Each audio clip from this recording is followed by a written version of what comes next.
माथेरानच्या दस्तुरी नाका परिसरात प्रशासनानं केलेल्या तोडक कारवाईमुळे सुमारे 400 घोडे बेघर झालेत. नगरपालिका आणि महसूल विभागानं संयुक्तरित्या घोड्यांचे प्लास्टिक शेड हटवल्याने अश्वपाल समाजात तीव्र नाराजी आहे. नो व्हेइकल झोन असलेल्या माथेरानमध्ये मालवाहतूक आणि प्रवासी सेवा घोड्यांवर अवलंबून आहे. त्यामुळे हॉटेल व्यवसाय, पर्यटक सेवा आणि स्थानिक वाहतूक ठप्प होण्याची भीती निर्माण झाली. प्रशासनानं कारवाई करताना तबेल्यांसाठी पर्यायी जागा न दिल्याने अश्वपाल महिलांनी तीव्र विरोध दर्शवला असून घोड्यांच्या निवारा आणि आरोग्याचा प्रश्न गंभीर बनला आहे. न्हावा-शिवडी अटल सेतू सीलिंग प्रकल्पामुळे बाधित पण नुकसान भरपाईपासून वंचित राहिलेल्या मच्छीमारांना न्याय मिळावा यासाठी MMRDAने पुन्हा सर्व्हे करून अहवाल सादर करावा असे निर्देश विधान परिषद उपाध्यक्ष अण्णा बनसोडे यांनी दिले. शासनाने 2019 पर्यंतच नुकसान भरपाईची मुदत दिली होती, मात्र पाणजे आणि धारापुरी गावे वंचित राहिली. विधान भवनात झालेल्या बैठकीत मत्स्य व्यवसाय विभाग, MMRDA अधिकारी आणि स्थानिक प्रतिनिधी उपस्थित होते. बनसोडे म्हणाले की प्रकल्पामुळे मच्छीमारांचं मोठं नुकसान झालं असून नियमानुसार त्यांना नुकसान भरपाई मिळणं आवश्यक आहे. छठपूजेच्या नावाखाली पेण शहरातील पर्यटन स्थळ म्हणून ओळखल्या जाणाऱ्या मोतीराम तलावावर करण्यात आलेले अनधिकृत बांधकाम पेण नगर परिषदेने मनसेच्या अल्टिमेटम नंतर 12 तासातच पाडले. मनसेचे रायगड उपजिल्हाध्यक्ष संदीप ठाकूर यांनी फेसबुक लाईव्हद्वारे या बांधकामाचा विरोध दर्शवला होता. धर्माच्या नावाखाली परप्रांतीयांकडून तलावावर अनधिकृत बांधकाम करून शहराच्या पर्यटनाचा अवमान होत असल्याचे मनसेनं सांगितलं.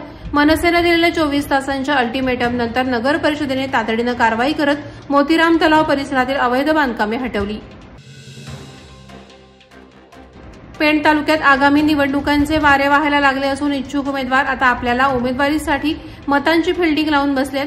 पेण नगरपालिकेच्या निवडणुकीसाठी विभागातून उमेदवारांची निवड पक्ष पातळीवरून होत आहे.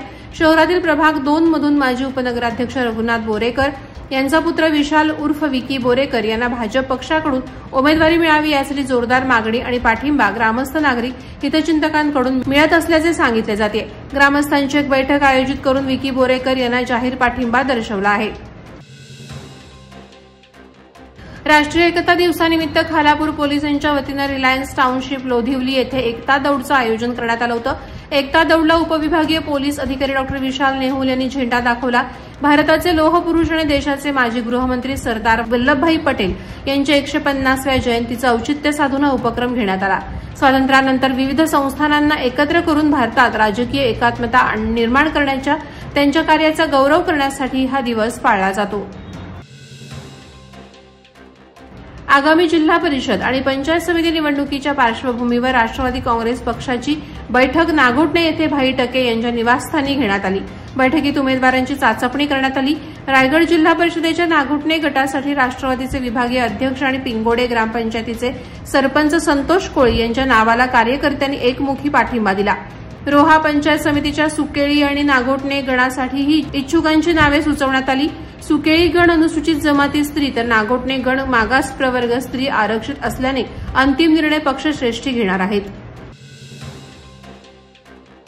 सरदार वल्लभभाई पटेल यांच्या 150व्या जयंतीनिमित्त उरण आणि मोरा सागरी पोलीस ठाण्याच्या वतीनं आयोजित एकता दौड रन फॉर युनिटीला नागरिकांचा उत्स्फूर्त प्रतिसाद मिळाला.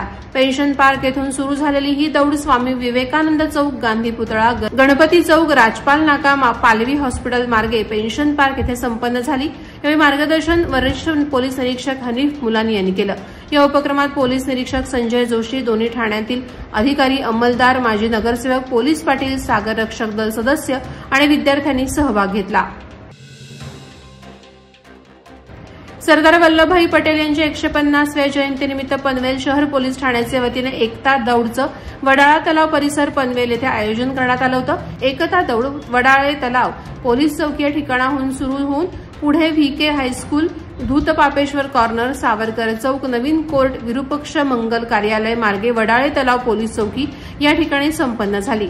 एकता दौडमध्ये भाऊसाहेब ढोले, सहाय्यक पोलीस आयुक्त पनवेल विभाग नवी मुंबई, वरिष्ठ पोलीस निरीक्षक नितीन ठाकरे, पोलीस निरीक्षक अभिजित अभंग, अंमलदार, विद्यार्थी यांनी सहभाग घेतला. वादळवारा लाईव्हसाठी न्यूज ब्युरो, रायगड. नवी मुंबई व रायगड जिल्ह्यातील ताज्या बातम्या आणि घडामोडींसाठी सबस्क्राईब करा वादळवारा लाईव्ह चॅनल आणि दाबा बेल आयकॉन.